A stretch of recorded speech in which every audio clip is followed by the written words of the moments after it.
Boa tarde, pessoal. Vamos dar uma animada, né? O povo já falou bastante.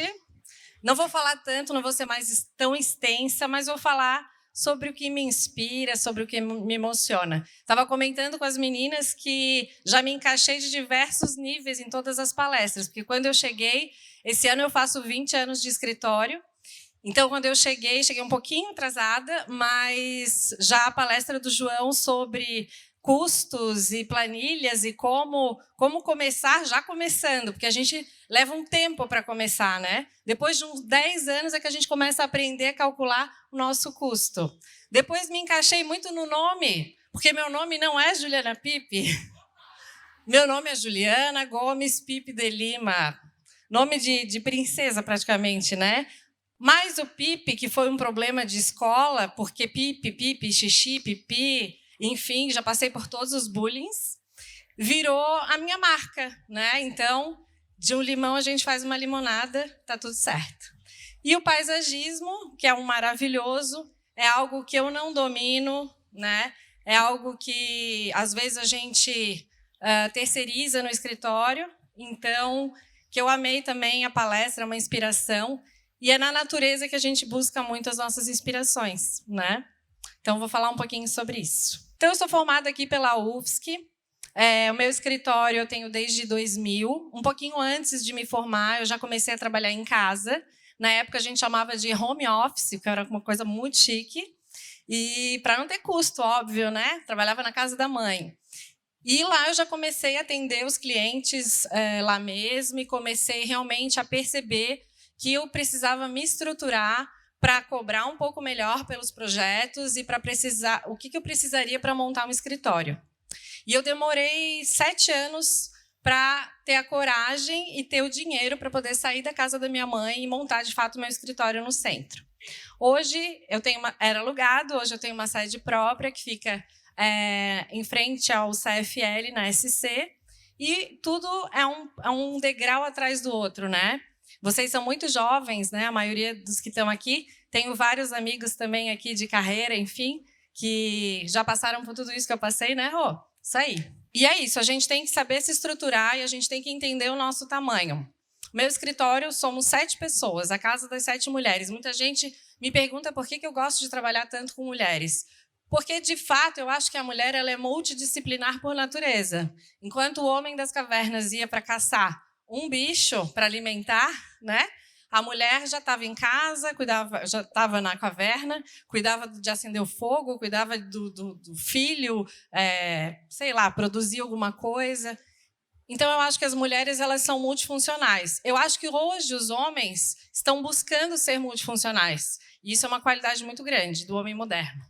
Como que aconteceram alguns prêmios assim da minha carreira, alguns marcos da minha carreira, e como que a gente chega lá de algum jeito, certifica os nossos projetos, né? Eu coloquei essas questões bem no começo, porque são questões mais técnicas e que todo mundo me pergunta em várias palestras que eu dou. Eu acho que é muito importante a gente validar o nosso trabalho através do olhar de outras pessoas, né? Então, para isso existem curadores, para isso existem concursos que a gente tem que pesquisar, alguns nacionais, alguns internacionais. Então, vai ter uma banca que vai julgar o teu trabalho, né? Se o teu trabalho tem alguma relevância. E eu acho importante a gente entender qual é a relevância do nosso trabalho. Então, eu sugiro que procurem esses... eu gosto muito do Property Awards, do A-Design Awards, são concursos rápidos, são fáceis de entender o protocolo para se inscrever nesses concursos, e são concursos com pessoas do mundo inteiro. Quando a gente vai numa premiação dessa, a gente está do lado de um coreano, do lado de um italiano, e essa troca que acontece entre as pessoas é muito útil para o nosso trabalho. Agora, recentemente, eu comecei a trabalhar alguns projetos fora e tudo que tem acontecido hoje em dia na minha vida faz parte de um deslocamento que eu me propus a fazer, né? Então, com isso, eu tenho amigos que me apelidaram que #meus pés têm rodinhas. Hoje em dia, meu marido já disse que #meus pés têm asinhas, porque assim, já não paro mais em lugar nenhum mesmo. Então, eu comecei, através das viagens, a tornar com que isso fosse realmente as fontes de inspiração.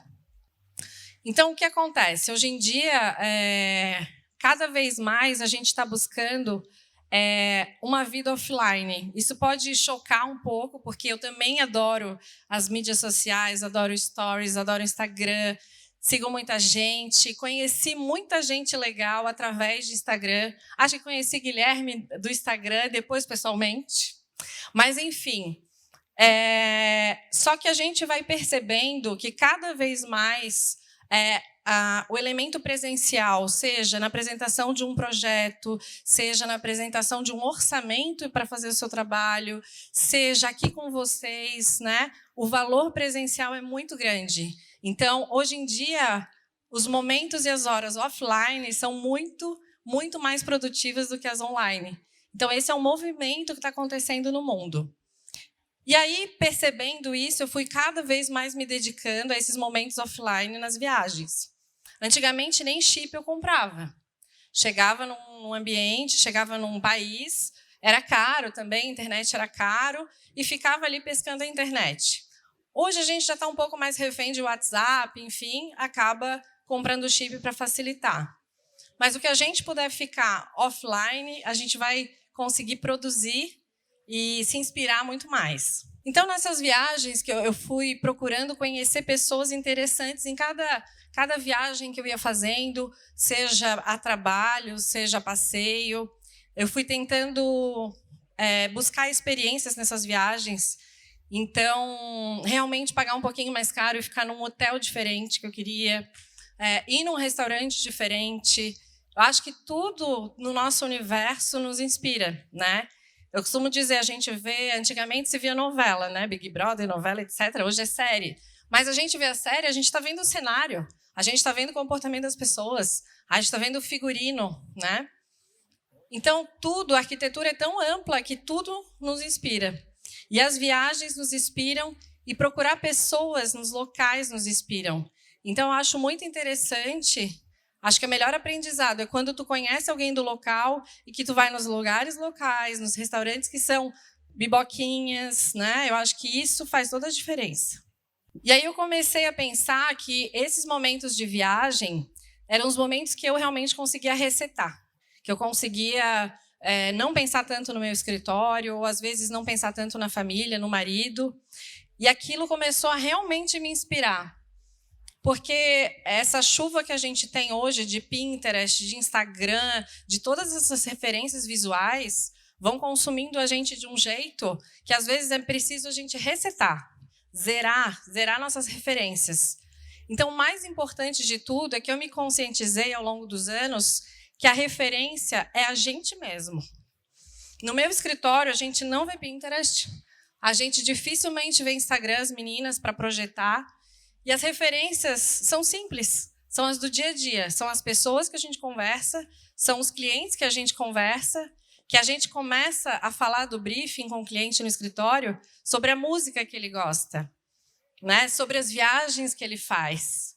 Então, são tantas outras ligações que fazem a gente se conectar com o cliente, que não necessariamente o dormitório, o que tem que caber, quantas bolsas, isso vai acontecer, né? Mas o importante é a gente se conectar na personalidade, né? Essa coisa que o Leão falou, que a gente se conecta através das confluências, né? É muito importante. É muito importante a gente escolher o nosso cliente. Porque, no fim, a gente faz o orçamento, mas é a gente que escolhe o cliente. Porque a gente se propõe a dar um desconto, um não, ou a facilitar de algum jeito. E é muito importante porque essa relação realmente é um casamento, né? Eu acho que quase todos que estão aqui já têm uma certa vida profissional. E a gente sabe que um projeto não dura um mês, não dura 2 meses, que é no escritório, vai durar 2 anos. E a gente vai ficar atrelado àquela pessoa e àquela família, àquela vida por muito tempo. E se a relação for boa, é para a vida inteira. E uma pessoa satisfeita vai falar para 1000 pessoas satisfeitas. Ela não vai te dar só um like. Ela vai te dar um like offline, né? Então, isso eu acho muito legal. Eu acho que tudo se resume às pessoas. A arquitetura e o design é totalmente feito para as pessoas. A gente customiza, né? A gente customiza desde um sentar, do móvel, tudo é para a pessoa. até numa grande escala, até numa praça em São Paulo, tudo são as pessoas. E aí foi isso, eu comecei a viajar e tirar proveito aí dessas viagens. Dentro das viagens, eu comecei a pensar que tudo poderia me inspirar, desde os temperos, por exemplo, da Turquia, que é o caso. Eu comecei a prestar atenção nas texturas das coisas. Eu gosto muito de projetos, e a gente projeta muito com texturas e cores, né? Não que branco não seja uma cor. Vamos lá, vou chegar no branco. Mas as cores e texturas, principalmente, vão captando muito do nosso olhar e vão trazendo uma sensibilidade, né? Esse ano, quem é de Floripa e teve a oportunidade de vir aqui no Milano, eu fiz o Loft para perto do mar. A minha ideia desse ano foi trazer um ambiente tátil. Então, era um ambiente com muitas texturas, basicamente 2 cores, bege e branco, que não me representam totalmente, porque eu sou azul. Acho que todo mundo é uma cor. Mas o que eu queria proporcionar era essa proximidade com as texturas. E isso veio dos temperos, veio dos tecidos que eu conheço o mundo afora, dos relevos, né? Então, essas percepções que são de cada um. E apesar de ser super urbana, amar Nova York, Milão, São Paulo, eu comecei a prestar muito mais atenção na natureza. Talvez por morar em Floripa. Ontem eu estava numa palestra que o joalheiro Antônio Bernardo falou que a referência dele não é arquitetura, apesar das joias dele serem totalmente arquiteturais. Mas a referência dele era a cidade dele, que é o Rio de Janeiro. São as montanhas, os relevos, né? E eu fui pensando quais são realmente as minhas referências, né? São as viagens, mas eu acho que também é Floripa, muito Floripa.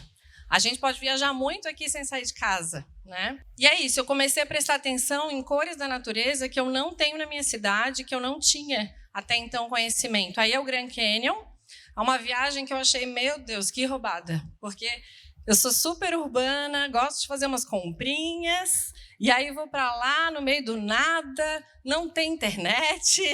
Comecei a pensar em todas as limitações. E aí eu me deparei com o pôr do sol mais lindo que eu vi na minha vida. Eu estava sozinha, apesar de ser um lugar super turístico, mas eu estava me sentindo sozinha. Era um silêncio absoluto na minha cabeça, coisa que eu acho que eu nunca senti. E foi um momento muito especial. Essa foto eu tirei nesse momento. E comecei a pensar nessas cores que poderiam me inspirar. E aí também surgiram projetos na minha cabeça, enfim. Mas sempre as cores, né? Aí também eram cores que eu nunca tinha visto juntas, assim, na natureza.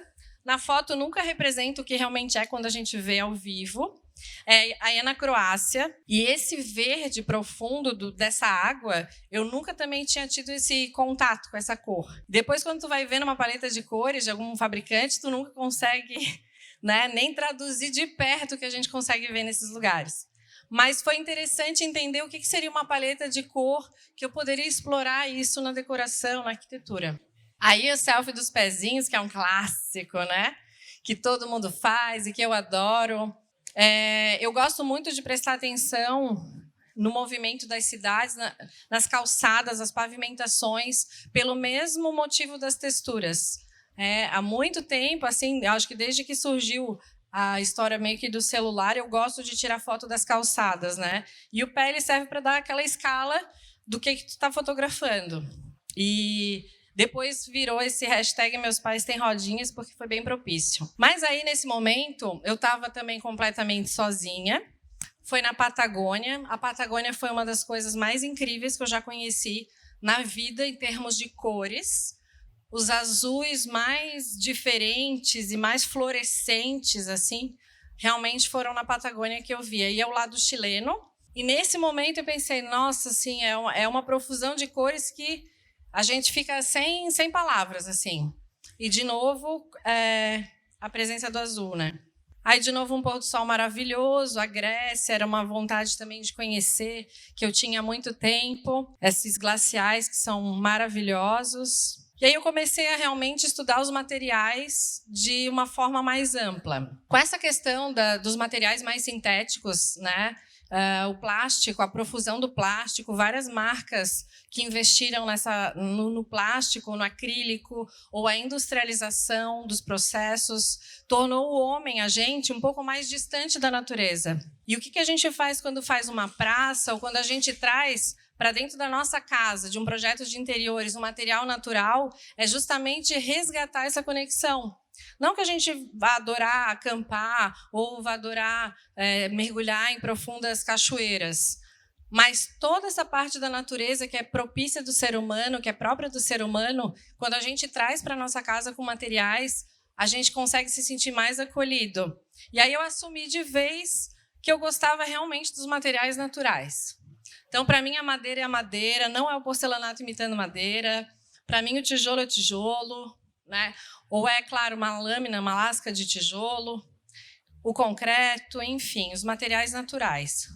Lógico que cada projeto a gente tem que fazer adaptações ao cliente. Não é a gente que totalmente decide, a gente vai orientar que a gente gostaria de usar madeira natural. Se o cliente vai optar por um laminado em PVC, ou enfim, questões de custo, mas o que eu acho? Eu acho que a gente tem que ser sempre verdadeiro e dar a nossa melhor, a nossa primeira opção. A gente não pode subjugar o que o cliente espera. Então, a gente tem que ser verdadeiro. Se a gente quer a madeira natural, a gente tem que propor a madeira natural. Se a gente quer o tijolinho, a gente tem que propor o tijolinho. E aí eu comecei a realmente projetar pensando um pouco nessa diversidade dos materiais naturais, dos lugares por onde eu andei, e comecei a canalizar isso para o papel. Porque é isso, o papel, a gente estava comentando, eu e o Guilherme antes, sobre a questão do 3D. O 3D é uma coisa que ajuda muito, mas também engessa muito, né? Quantas vezes a gente bota lá como referência um quadro na parede que não existe para vender, gente? Pelo amor de Deus, isso é básico. E o cliente quer aquele quadro, ele quer aquele quadro. Às vezes a gente bota o quê? Um outro quadro, mas aquele quadro custa 150 mil, o cliente nunca vai comprar. Então, isso são coisas do render, são coisas do 3D. E que hoje há um movimento, o Guilherme depois vai falar um pouco sobre isso também, da gente desmistificar, desplastificar, não sei se isso é um termo que existe, mas humanizar, né? Eu sou da época do croquis. Para as meninas que trabalham no meu escritório, eu só desenho à mão. Para explicar um projeto, hoje de manhã eu estava explicando um projeto, aí a cliente acho que nunca tinha visto eu desenhar. Aí estava explicando uma situação do closet, do armário, desenhei, dela, nossa, mas agora eu entendi tudo. Eu falei, olha, isso aí é um rabisco, isso aí está mais para uma imagem em ação do que para um sketch, né? Mas o importante é passar a mensagem. E quando a coisa é mais humana, quando a coisa é presencial, que você vai se esforçar, você não precisa ser o melhor do desenho, mas você vai se esforçar explicando, aquilo faz muito mais sentido, né? E existe essa expectativa do cliente, do que o papel aceita, daqui a pouco a árvore voa, né? E existe uma expectativa muito grande em cima da gente. Como a Anne falou, a questão do nome, a gente pode achar que é uma bobagem, mas o nome personifica a gente, né? No fim, as pessoas buscam um escritório, tem grandes escritórios de arquitetura aqui, em todos os lugares, mas quando o escritório parte de um nome de uma pessoa, ou começou por uma pessoa, a pessoa, no fim, ela quer a gente pode ter os melhores profissionais no nosso escritório, mas a pessoa quer falar com a gente, né? Então, essa personificação, ela tem que ser desde o tratamento até todas essas etapas do projeto. É lógico que tem etapas mais técnicas, né? Que a tua equipe pode desenvolver muito bem. Mas essa parte do contato com o cliente, a gente tem que valorizar cada vez mais. E aí eu comecei a entender, da mesma forma que a arquitetura brasileira foi indo para umas linhas mais limpas, nos formatos arquitetônicos, isso também veio para interiores, né? E aí eu comecei a entender que um teto de painel ripado, ele não é um teto de painel ripado porque está na moda, porque o Kogan usou muitas vezes. Não, é porque ele vai te aconchegar, ele vai te resolver alguma situação às vezes estrutural, esconder uma viga, enfim.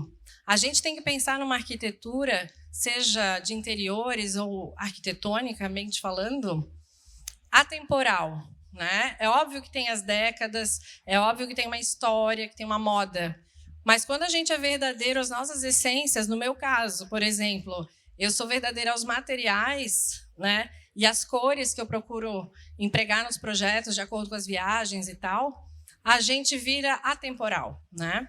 Acho que é por aí. Aí são projetos também com uso de madeira, mobiliário nacional brasileiro, que realmente depois de Sérgio Rodrigues isso evoluiu, as indústrias evoluíram.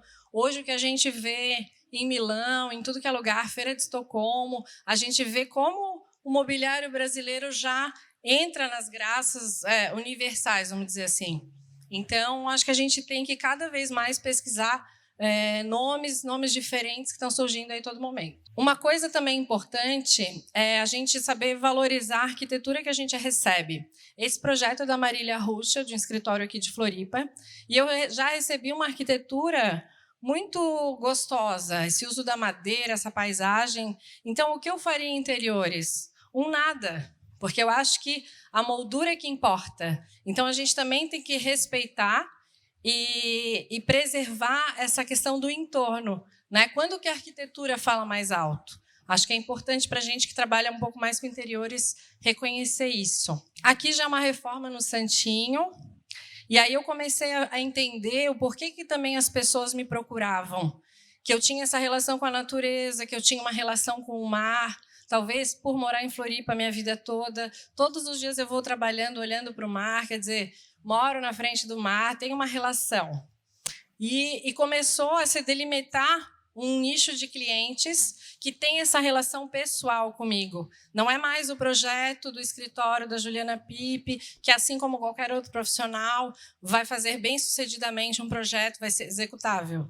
Não, é o que Juliana Pipe, lifestyle, que adora viajar, que tem as rodinhas nos pés, faria na minha casa. Então, mudou totalmente o jeito de eu projetar, né? E aí entra o branco, que também ele entra nas inspirações, não só as cores. Hoje, o branco ele é muito mais do que um sinal de o branco combina com tudo, que era antes. Hoje, o branco é um respiro.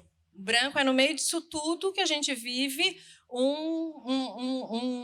uma pausa, vamos dizer. É assim que eu enxergo o branco hoje dentro desse contexto. Então, hoje, ele está muito mais presente nos meus projetos, porque hoje eu busco muito mais leveza, menos móveis, mais descomplicado. Às vezes os casais saem lá do escritório, ou a cliente, enfim. Às vezes por uma coisa tão banal que para mim não teria tanta importância, acabam brigando, né? A gente acaba se tornando um pouco psicólogo, acho que a gente teria que ter esse curso dentro da arquitetura que não temos, né? Ou design.